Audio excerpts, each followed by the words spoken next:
to begin this reflection, a confession. I can be a bit of a curmudgeon. Minor irritants and inconsistencies bother me more than I suspect they should. Logic should count for something, and it is disappointing when real life fails to be logically consistent. There's one inconsistency that has since childhood bothered me. The juxtaposition of a gospel that never fails to put itself firmly on the side of the poor and the downtrodden, that calls a peasant preacher from a backwater town of the Roman Empire not just holy, but God, and the church charged with proclaiming that same gospel, but celebrates it with gold, lace, stained glass, and stone cathedrals. We are the wealthy children of the peasant God, so maybe it is right that we do so. And I hold that inconsistency within myself. I love these beautiful expressions of our devoted faith. I would mourn the loss of the gold, lace, stained glass, and stone cathedrals. The gospel reading for this Sunday condemns the scribes who would swallow up widows' houses to support themselves in comfort and dress themselves ostentatiously and pray obviously in public, that they may be noticed and honored for the ironic piety. The gospel ends with praise of a widow who offers what she cannot afford to offer. It is wrong that she is robbed of her physical sustenance in the name of her spiritual integrity. The gospel itself says this.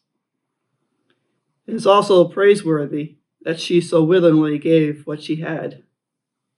Both are true, despite the discomfort of such a pair of meanings. But how do the rich become rich? In the simplest of terms, by spending less money than they have coming in. I don't have much personal experience with being rich. I have had the experience of being poor, or at least as poor as anyone in this rich country could be. I remember points in my life when what I had in my pocket was not enough to buy anything.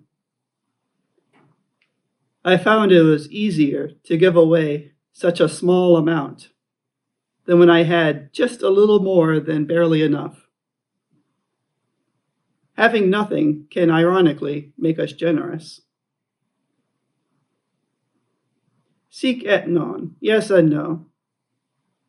One of those theology slogans that bounce around in my mind, left over from my grad school days. It is taken from the title of a book of medieval scholastic theology by Peter Abelard. Sic et non, yes and no. What we are presented in the readings are two opposite meanings coming out of the same readings. Are we called to admire the old woman who is so generous, though we don't know what her reasons were? Yes and no. Are you rather to join Jesus in his condemnation of those who devour the houses of widows? Yes and no.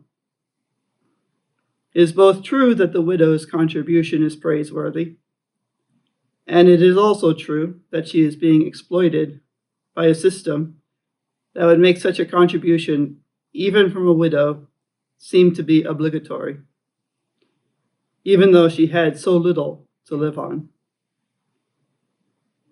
But I have enough experience in and among the poor and otherwise marginal communities to know that there is a real dignity and value to allowing even the humblest of us to make real and even sacrificial contributions. Elijah sought out the widow of Zarephath to ask for some food and drink, and she was blessed by her willingness to give it. Even after hearing of her desperate state and even resignation to her approaching death from starvation, Elijah still asks the sacrifice of her. Was the widow Jesus noticed in the synagogue also blessed by God in part 2 of her story? We hope so. And we believe that we can trust in God's fidelity, as always so much fuller than our own. But we don't really know. The scripture doesn't tell us. Now we throw in the second reading into the mix, and the meanings of today's readings get even more hopelessly and delightfully nuanced. I had a friend who once joked that my tombstone would probably read, "It depends." Christ is now the only true and lasting sacrifice in the temple. Salvation is no longer to be bought by the blood of animals, or in grain and oil, or in money paid into the treasury. You can't buy your way to the promised land, though heaven knows we'll all keep on trying. In the end, what meaning should we take away from these readings? It is the very generosity of our two widows in the first reading and in the gospel that highlights their social oppression. Even if the sacrifice is unjust, God, who knows our hearts, honors that sacrifice as the act of love that it is.